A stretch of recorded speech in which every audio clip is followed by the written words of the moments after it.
Thank you. You've heard previous councillors get on the bandwagon about talking to the community, to all the community groups, all the communities across the whole Western Bay. And they've got community boards in a sense to use for that. But you are a regional council, you're even further away from us. How would you start communicating with the communities all around the Bay? I think there's an ongoing tension between centralism and localism. And a lot of people think it is sort of a binary choice, you have one or the other. You actually must have both. And that's where we miss out.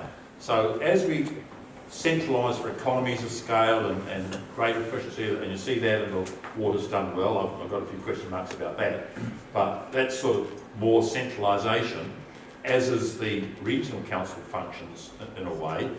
It must not be at the expense of localism. And that's why I'm a strong supporter of having stronger, well-funded community boards to ensure you don't lose that localism.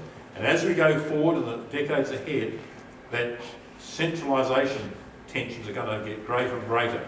So we've got to nurture the retention and the protection of community, direct involvement on those things that you do locally. Be clear in your mind. What's your purpose, what's your functions, what you need to do at a more central level, whether it's regional or even nationally, but be very clear on what should be done locally. There's so much, and we saw examples this morning, that should be done locally. The closer to the source that you deal with a problem, you always get a better, cheaper, more effective result. Engage the people at the local level.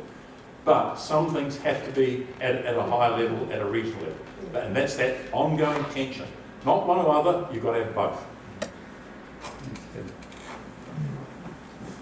Just add to what Ken's saying about things being done at the local level, particularly with a lot of regional council work, there's an opportunity, I believe, for special interest issues to be dealt with in local small communities, and not everybody has to be involved. But there's all the other issues, local meetings, email trails, all those things that people can be involved in to get the word out and around. I think I'll just leave it there. I did have a favourite story I'd like to tell, but it's probably a distraction. I think the question originally was about communication. This is the modern age, and there's email. Now these guys know how to send out your invoices to you. They're extremely good at it. So I'm sure they're quite capable of sending out an email, and even quite often emailing you a survey saying what would be the things that are bothering you and how would you suggest we solve them. But you guys need to remember when you're filling out those surveys that it has to be paid for, your wonderful dreams and schemes that you're sending back in. It has to be paid for, and you're going to pay for it. And if you get it to be provided through the councils or central government, even worse, it is going to cost you an awful lot. So be careful what you wish for. So my suggestion is when you do get the surveys, when we send them out to you on a weekly basis, we won't, but say quarterly, that what you should be putting in there is answers that steer the thing back to you taking responsibility back from councils and government as much as you can, as often as you can, and we want to keep Wellington out of it as much as we can, because they've got nothing better to do, so they're always dreaming up regulation, and a lot of that regulation is then put on the councils, and so then the councils then have to comply with it, and it costs them an arm and a leg, and you just want to have a read of some of it and you think, no wonder we can't get anything done. Because there's so much regulation to comply with, and then we have to employ those dreaded consultants, and that's, you don't want to go down that path.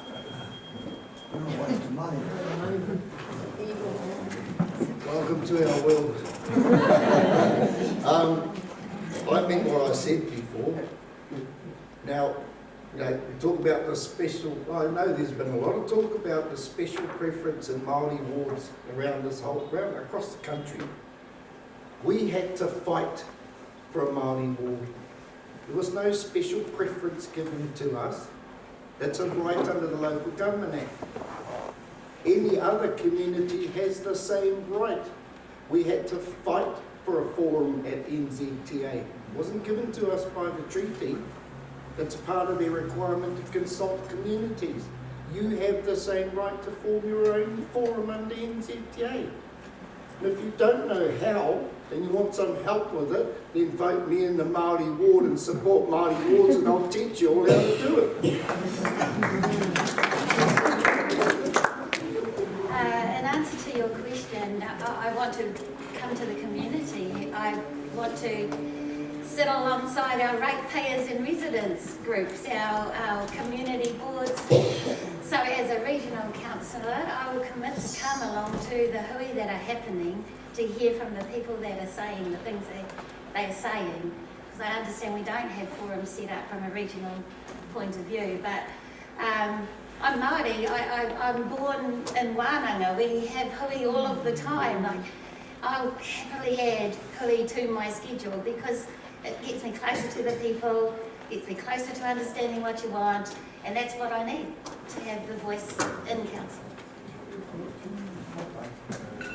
Kia ora, as a person who regularly involves community voice, and as I said, as a steward of their voice in the reports that I write, I would backbone that with understanding whether that communication was effective. So you can communicate out to the wazoo, but if you're not actually listening to what's said, and if you're not actually channeling and kicking the stone along into the system that you're working in, then you've effectively taken people's voice and done nothing about it.